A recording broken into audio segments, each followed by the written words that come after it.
మీ మోకాల నొప్పులకు ఎటువంటి సర్జరీ లేకుండా ఎపియాన్ పెయిన్ క్లినిక్ అందిస్తున్న అత్యాధునిక చికిత్స. ప్రోటీన్ ఆవశ్యకత తెలుసుకున్నాం. ఈ ఎంత ప్రోటీన్ అవసరం పై కూడా చాలా చాలా మనకి చాలా కథనాలు ఉన్నాయి. ఏం డిబేట్స్ అంటే మీకు 1 కిలో బాడీ వెయిట్ ఉంటే మీకు 1 గ్రాము 1 to 1.5 grams అని విన్నాను. నిజంగా అంత అవసరమా? వేరియస్ ఇప్పుడు అదొక స్పెక్ట్రమ్ అండి. ప్రోటీన్ సఫిషియన్సీ డెఫిషియన్సీని అవాయిడ్ చేయటం నుంచి మీరు థ్రైవ్ అవ్వటం, అది ఓకే, ఎంత బలంగా ఎంత హెల్దీగా అదొక స్పెక్ట్రమ్ ఉంటుంది. ఇప్పుడు అన్ని nutrition main health agencies like WHO, మన ICMR, national institute of nutrition bear minimum define చేసేది 0.8 gram of protein per KG of ideal body weight. Current కాదు. మీరు 80 kgs 5'5" ఉంటే 80 grams కాదు. అది పీపుల్ మేక్ అ మిస్టేక్ అక్కడ. సో మీరు 5 feet 5 inches women ఉంటే let's say me ideal body weight anywhere from 50 to 60 kgs ఉంటే మీకు ఒక 50 to 50 grams ప్రోటీన్ మినిమం కావాలి. అది సరిపోతుంది. అది సరిపోతుంది ఫర్ అవాయిడింగ్ డెఫిషియన్సీ. కానీ మేము ఇన్ న్యూట్రిషన్ ఏం రికమెండ్ చేస్తామంటే, మీరు చాలా ఎక్సెసివ్ గా ఎక్సర్సైజ్ చేయకుండా మీరు ఏదో ఒక వాకింగ్ చేస్తున్నారు, మీరు కొంచెం హెల్త్ కాన్షియస్, ఓకే, మీ హెల్దీ ఫుడ్ చాయిసెస్ మీరు చూస్తున్నారు, మీకు కొంచెం వెయిట్ గెయిన్ అవుతుందంటే మేము ప్రోటీన్ ని ఆ 0.8 నుంచి 1 to 1.2 గ్రామ్ వరకు తీసుకెళ్తాం. ఓకే, ఎందుకంటే ప్రోటీన్ ప్లేట్ లో కొంచెం ఎక్కువ అయితే అండ్ ఫైబర్ మనం తినాల్సిందే, అంటే ఫ్రూట్స్ అండ్ వెజిటబుల్స్ తినాల్సిందే. ప్రోటీన్ ఫైబర్ ఎక్కువ అవుతే తక్కువ అయ్యేది ఒకటే ఐటమ్ మీ ప్లేట్ లో, రైస్ రోటీ.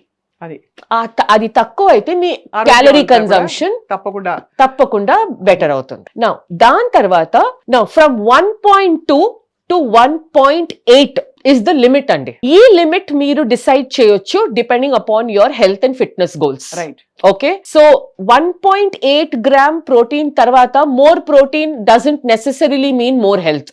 అదే కాబట్టి అది you will not utilise it unless మీరు ఒక ప్రో బాడీ బిల్డర్ కానీ, మీరు అథ్లీట్ కానీ, మీరు అవన్నీ ఉంటేనే you can utilize anything. Even beyond that actually doesn't mean more muscle, అలా కాదు. ఓకే, కొంతమంది బాడీ బిల్డింగ్ కమ్యూనిటీస్ లో, అథ్లెటిక్ కమ్యూనిటీస్ లో ఒక 1.8 నుంచి 2.2 తింటారు, ఎందుకంటే వాళ్ళకి ఆకలి. ఆ ఆకలి సాటిస్ఫాక్షన్ కోసం వాళ్ళు కార్బ్స్, ఫ్యాట్ తినరు, ఎందుకంటే అది మళ్ళీ వెయిట్ గెయిన్ అవుతుంది. సో ప్రోటీన్ అండ్ ఫైబర్ తో దే విల్ మేనేజ్ ఇట్. కానీ ఫర్ అ నార్మల్, ఇప్పుడు నేను టేక్ మీ అండి, నేను జిమ్ ఒక 2 times వెళ్తాను వారాల్లో, full body work out, ideally 2 is minimum. Every day ఒక 8,000 steps డెఫినెట్లీ ట్రై చేస్తాను. నేను 2.5 meals తింటాను. I aim to be anywhere between 1.3 to 1.4 అంతే gram per KG of body weight. అంటే నా బాడీ వెయిట్ 60 అంటే I will go up to ఒక 70-75 వరకు వెళ్తాం. ద అదర్ ఇంపార్టెంట్ థింగ్ మనం ఏం ఆలోచించాలంటే, ప్రోటీన్ తినడం కష్టం, ఎందుకంటే you cannot over eat protein. అంటే అది అరిగినట్టు ఫీలింగ్ రాదు, వాతం వస్తుంది బాడీలో, తర్వాత వేడి చేస్తుంది ప్రోటీన్, తర్వాత రకరకాల అవలక్షణాలు మనకి ట్రెడిషనల్ గా చెప్పబడ్డాయి. అందుకే మీ intake of protein has to always match your activity level after this 1.2 gram. అదే అర్థమైంది. 1.2 వరకు సేఫే, చాలా సేఫ్, ఏమీ కాదు. అది అంతవరకు 1.8 వరకు కూడా సేఫే. కానీ మీకు ఇండైజెషన్ రావటం, హెవీగా ఉండటం, మీరు తిని ఏం చేయకుండా మీరు తింటే అది ఓవర్ ఈటింగ్. అది ఇప్పుడు ఒక్కసారి జస్ట్ ఒక లెక్క కోసం అనుకుందాం. ఒక చిన్న బౌల్ ఆఫ్ ఒక 3 కోడిగుడ్లు ఎన్ని గ్రామ్స్ ఆఫ్ ప్రోటీన్? 18 grams. అక్కడ టక్మన్ 18 grams వచ్చేస్తాయి 3 egg omelette తింటే. అవును. అలాగే చాలా మందికి ఒక బౌల్ ఆఫ్ పెరుగు, మన గట్టి పెరుగు తింటే, అంటే నాట్ ఇప్పుడు ఇంట్లో పెరుగు వేరేగా పెడతారు, గట్టి ఆ నీళ్ళన్ని తీసి ఒక పెరుగు, మీరు ఒక గట్టి పెరుగు 100 grams తింటే గట్టి పెరుగు 6 grams వస్తాయి. మళ్ళీ గట్టి పెరుగు 100 grams తింటే 6 grams ప్రోటీన్ అంతేనా?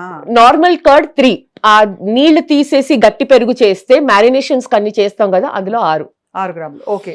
అలాగే ఒక బౌల్, ఒక చిన్న ఇంత బౌల్ ఆఫ్ సరే chicken breast, 100 grams chicken breast అనుకోండి, అది మెజర్. అన్ని న్యూట్రిషన్ లో మనం అన్ని స్టాండర్డైజ్ చేసేది 100 grams కి. ఓకే, 100 grams ఎవరైనా తినొచ్చు. It's a very small portion. Me palm లో వచ్చే పోర్షన్ ఇస్ 100 grams. ఎవరి చేతికి అంత తినేస్తే కూడా వచ్చేస్తుంది రోజు కావాల్సిన. మీరు చికెన్ బ్రెస్ట్ తింటే 28 grams. ఓహో, 100 grams చికెన్ లో 28 grams ప్రోటీన్ ఉంటుంది. బట్ అయినా కూడా ఒక సైజబుల్ అమౌంట్ చాలు కదా. మీరు 3 గుడ్లు, పెరుగు, ఒక చికెన్, ఓకే, నైట్ ఇంకో ఒక 100 grams ఫిష్ పెట్టుకున్నారు అనుకోండి, what ever healthy white meet చూద్దాం. ఓకే, అందులో ఒక 20-22 అయిపోయింది మీ ప్రోటీన్ కానీ రిక్వైర్మెంట్. ఇప్పుడు చాలా మంది ప్లాంట్ బేస్డ్ ప్రోటీన్ కోసం వెతుకుతున్నారు. ప్లాంట్ బేస్డ్ సోర్సెస్ ఏంటి మనకి? ప్లాంట్ బేస్డ్ అంటే anything that is coming from a plant based source. అవును. ఇప్పుడు ప్రోటీన్ లో 2 క్వాలిఫికేషన్స్ ఉంటాయండి. ఎప్పుడు there is a classification of protein, class 1 protein, class 2 protein.